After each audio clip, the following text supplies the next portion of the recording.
So it's an enormous achievement. And what's tragic about World War II is that if they hadn't done that, people will be looking at the Meiji reforms in order to model what they're going to do to get over the hump and develop. And in fact, a lot of the things that Deng Xiaoping does in terms of investments and things rhymes with Meiji reforms. And if you look at the what is it, the four little tigers that originally is Singapore, Hong Kong, and was it Korea and Taiwan, whatever I'm missing.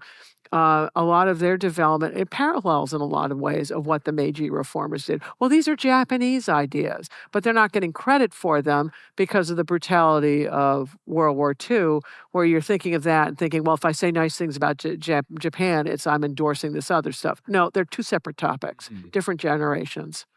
I want to better understand the degree to which the level of technology in a country matters for its military capabilities, because at this time, countries are just buying armaments from more advanced countries. So China, in the 1894 war, China has bought 2 German battleships, many other vessels. Japan has no battleships. And then in the 1904, 1905 war with Russia, both Japan and Russia have British ships because of the alliance that Japan had with Britain, and then Russia also has French ships. So if they're able to procure the most advanced weaponry from the West, does it matter what their level of technological development? Yeah, you have to learn how to is? use it, right? So and you have to maintain it. The Russians had this fancy fleet that their aristocrats wanted to buy, so they're good at cutting checks. Yep. But they aren't doing any training on it. If you do numbers of days, like days at sea for the Russians, it's laughable. And also it's cold, so all winter no one's going anywhere. Whereas the Japanese are constantly deploying their forces, and they're learning, doing all kinds of practice and things. So you can imagine if you don't do any practice, it's not going to go very well for you. But on the counter argument to this technology is if the value of the object is high, and if you're like an intervening power messing in somebody else's country, it may not matter on the technology, or it matters, but that these people will never give up. So in the American Revolution, the British had us on technology. I mean, it's incredible. They actually could supply in an age of sail and horses. They could supply things by sailboats and keep it going. But we were just totally obnoxious, and we would never give up, right? And this is the problem with the United States in Afghanistan. Talk about a backwards place. Doesn't get more backwards. Or Iraq is the locals just never gave up. They may not have the technology, but it's like, it's our house and we want you out of here. We're never quitting. And this would be Russia's problem in Ukraine. Is it's going to go on. So technology is important, but also the value of the object. What is the relative value of whatever you think win is? And if you look at, if you're an Iraqi, it's a lot higher for you than it is for some American intervening there. Or if you're looking for Japan and empire, it's a lot higher for Japanese who are looking at China and thinking that's going to be their fate. And maybe they're misidentifying the cure. That's a whole different matter, but that's what they look at it. Then for Russia, which is, who even cares? There's nothing this part of the world actually offers Russia other than bigger, more lines on a map that looks bigger. So, speaking of winning, after the war, as you mentioned, Theodore Roosevelt mediates the peace treaty between Russia and Japan, and he wins the Nobel Peace Prize for this. At least one president gets one. And the Treaty of Portsmouth is heavily criticized in Japan in the following years for not giving them the concessions they feel are warranted as a result of their victory. I don't think there's any reparations. There's many territorial disputes that don't end up landing specific in Japan's corner. So potentially a lesson to learn here is that you should, if you give too relaxed peace terms, then the person who wins will feel aggrieved and they'll go at it again. Although the other lesson, if you have a Treaty of Versailles, where it seems like you should learn the opposite lesson, that if you have too aggressive peace terms, then the person who lost will come back and have this sense of being aggrieved. And this is a general problem in history. It feels like there's an equal and opposite lesson. Different types of wars. One's a war for unlimited objectives, which is what World War One eventually becomes. We were trying to do regime change all over the place, which is whereas you're doing a limited war for Japan. Japan, you have to have a feasible objective. If Japan had demanded more at those peace talks, Nicholas II would have gone back to war and he would have slaughtered them because he had all these crack troops that are just sitting there in theater and the Japanese literally don't have the men. So that Russia it's got 3 times the army now. It's there, and they can bring them in at 100,000 a month. And we just saw the Mukden where the Russians had 125,000 more men than the Japanese. Well, if they can ship in 100,000 a month, wait a few months, and then it's going to get really ugly. So it wasn't feasible. And there's another piece. So you're going to go fight a war, and then you lose a lot of people. And that's why the Japanese are feeling they should have gotten more because you've got General Nogi who's committing suicide over this. And the poem at the very beginning I showed you, the Meiji Emperor, also has this feeling of sorrow, is that wars you start losing. This is Putin's problem. He's lost so many people. He doesn't feel sorrow, but he needs to get revenge that's equivalent to make up for that. So the longer these wars go on, the harder it is to stop them. And so on Versailles, it's a different story because there is an unwillingness to enforce the peace, and there is also a feeling of, particularly in France and also Britain, to get really even with the Germans. And then the United States is an irresponsible power in those days, where one of the reasons you get World War II has to do with the Great Depression, which is not strictly related to the Versailles peace terminating the war, that if you hadn't had the Great Depression, maybe the Versailles settlement would have been good enough. We'll never know. And one of the reasons the Great Depression gets so bad is because this country doesn't want to act as the lender of last resort, which is what Britain had done in the past, but it couldn't after World War I. It had been bankrupted, and our country's irresponsible. These problems are on the other side of the sea, and we think, okay, America first and whatever, and we're going to raise tariffs and things, and all we do is tank the global system. Whereas if you're the lender of last resort, you're going to put money into the system as it's collapsing to prevent it from collapsing, so that it can so that it can rebound. And that's why it's important to do that. And yeah, it's expensive, but boy, a Great Depression is a lot more expensive. So they're different problems. Is there a lender of last resort today? Isn't that the problem? Well, that's what the IMF and things are about. But it used to be that this country was willing to take on these burdens of last resort and in the area of nuclear weapons, nuclear shield, right? And we're trying to shed these things right now. And we shall see. Well, it'll, at bare minimum, it'll make us the sort of the irrelevant power instead of the essential power, because Europe is going to reorganize itself and they have the institutions to do it. And the United States used to be the leader of the West. Well, it's going back home to Europe. Europe's going to lead the West. They invented it. And they have an extensive set of institutions to do this. And they're already starting to marginalize us by putting out feelers to set up trade agreements with Asian countries, with South American countries. It'll take them a while to do this. Once they do it, we will be on the outside of it if we don't change our minds.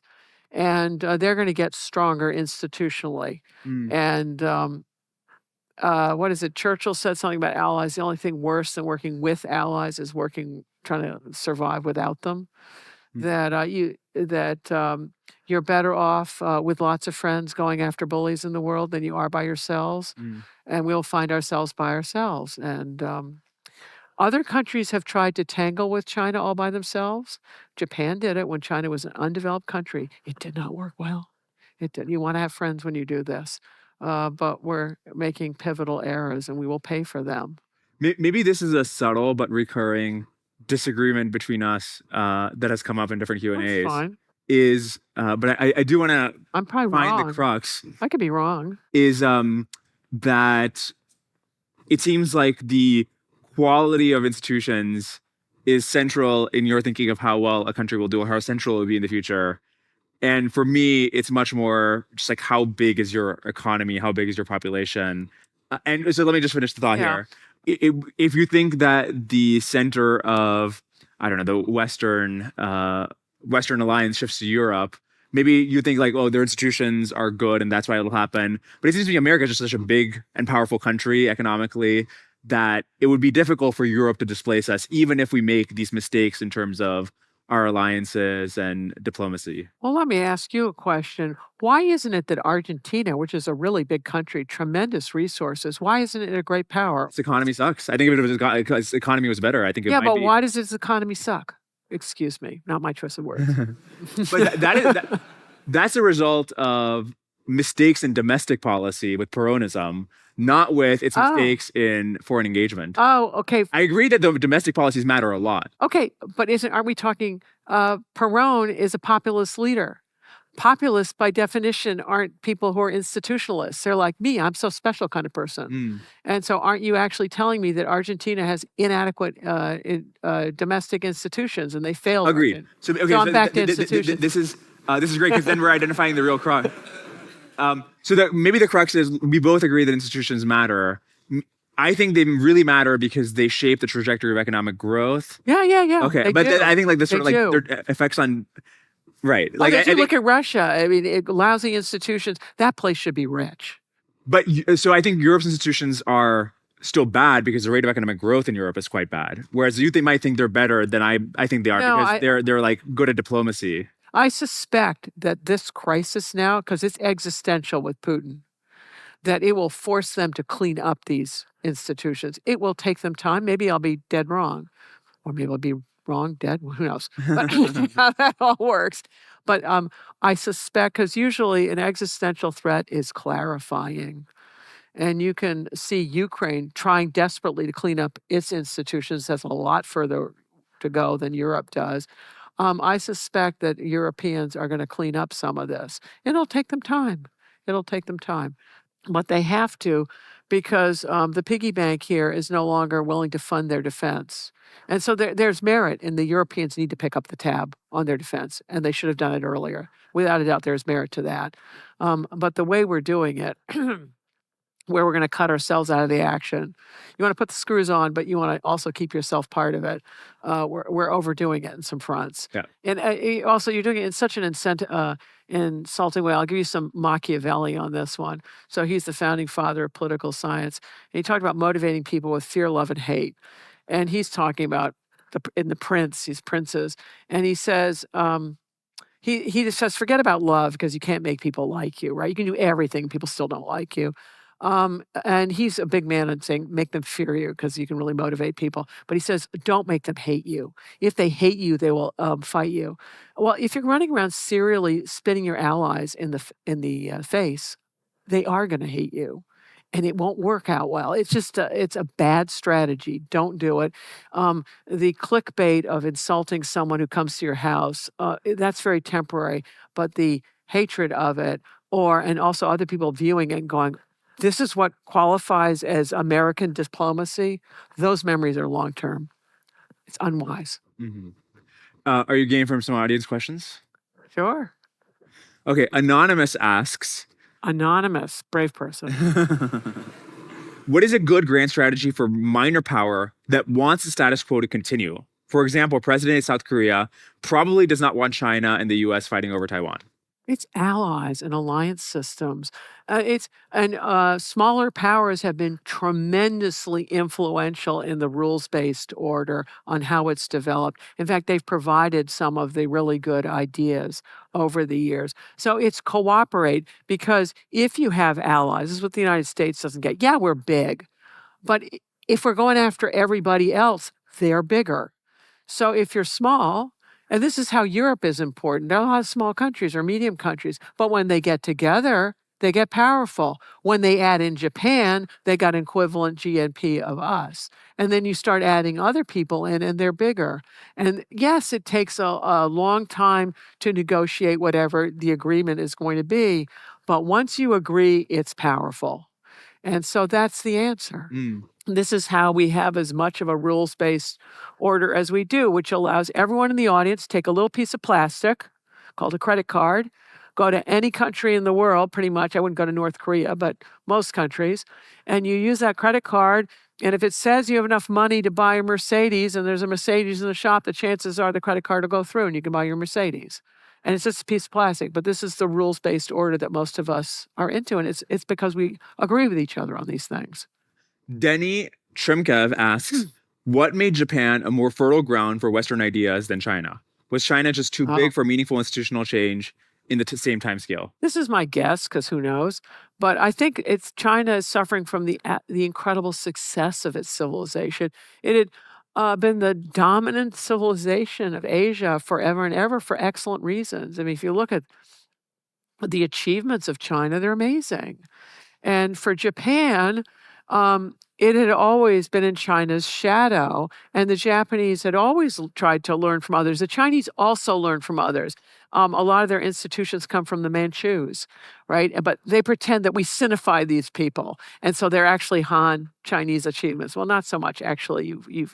But the myth lives on that anything that's worth knowing emanates from China. Well, hubris, right? This is a human condition, and the Chinese get a fatal case. And the argument, what I'm wondering about is whether this country has got a fatal case right now of just, we know everything, we can do everything. May not work out so well. This leads in very nicely to the next question. Lydia Dean asks, in the spirit of the Meiji delegates setting out to explicitly study the West, where would the United States do well to send delegates today? Delegates today? Our allies. And start by apologizing to them. That would be step one. I can't see that ever happening. But yeah, it's use these we have all these international organizations, use them. We're in the process of firing the State Department. I believe when WikiLeaks leaked a lot of their memos and things, and the New York Times was reporting on it, I believe that what it revealed is incredibly accurate reporting of whatever place they were assigned to, and describing things in really accurate detail that would enable U.S. policymakers then to make an accurate assessment and determine to do what's next. But that's not what we're doing. This was actually a very interesting take you gave to me offline once, which was that the WikiLeaks leaks of the State Department documents, you were like, oh, wow, they're kind of on it. These seem like good memos. Well, I'm technically wasn't allowed to read them because they were classified and I was working for the Navy, so I didn't go out of my way to read them, but I'm reading the New York Times and other things it's reporting on them. And from what's there, you just see it's accurate. And it's in-depth reporting. And of course, we're angry that they're all out there because it's revealing who's talking to whom and whatever. But what it showed is a very professional staff. And I don't know why we got some axe to grind with the State Department. It's also really tiny. Working at the War College on student solutions to the world's problems, they would always say quadruple the State Department's budget because it's really tiny compared to the military budget. Because there's an understanding that what much of the U.S. government does, if it's doing what it's supposed to, is it's preventing catastrophes.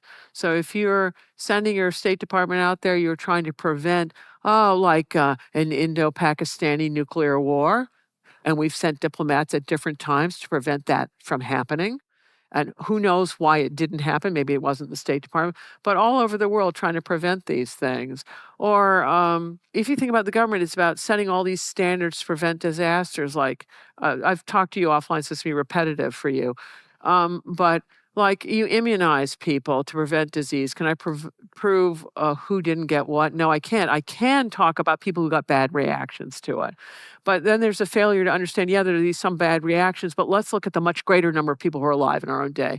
And earlier when President Roosevelt had polio and people were scared to death of getting polio, they understood about the importance of these things. And everyone was lining up to get the polio vaccine when Dr. Salk invented it.